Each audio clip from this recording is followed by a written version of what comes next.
ملاقات رسول الله صلی الله علیه و سلم با فرشته مرگ در شب معراج.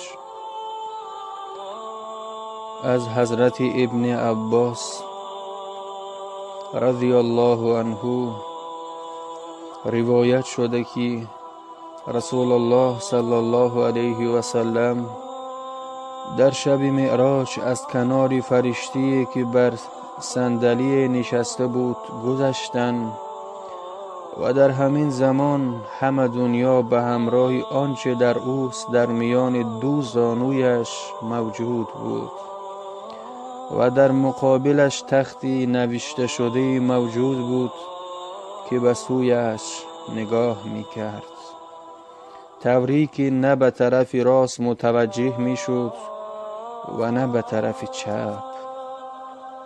از حضرت جبرائیل علیه السلام پرسیدم این چه کسی است؟ فرمود این فرشته موت است. از فرشته موت پرسیدم چگونه قادر به قبض ارواح همه موجودات کائنات می باشی؟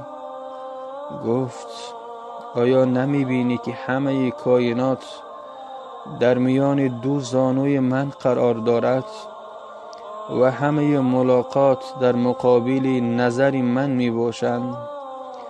دستهایم تا مشرق و مغرب می رسند.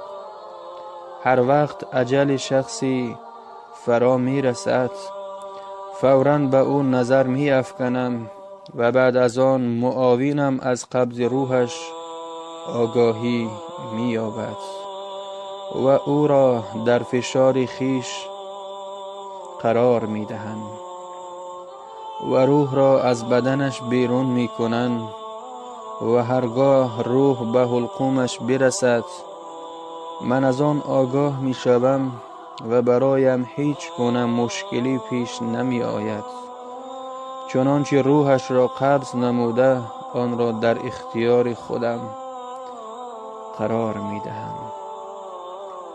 خداوند سختی مرگ را برای هر یک ما و شما آسان بگرداند و خداوند عملهای نیک ما و شما را افزون سازد.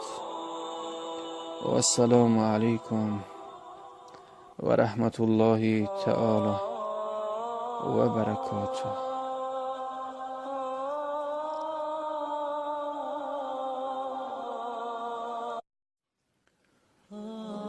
دوستان عزیز و محترم، به خاطر در دین الله تعالی خدمت کردن و به خاطر اینی که سخنهای شریعت و پندهای شریعت به دیگران دسترس باشند، از شما می خواهیم که این نوارها را به هر نفری که می توانید ارسال بکنید و هر نفری را که می توانید دعوت بکنید و در این مجموعه‌ای که الان شما از این مجموعه این نوار را تماشا کرده ایستاده اید در این مجموعه همراه باشید. حدیثت را حتما بر جای آورید تا از نوارهای آینده شما را بهره مند کنیم. خداوند محافظ و مددگار ما و شما باشد. و السلام علیکم و رحمت الله.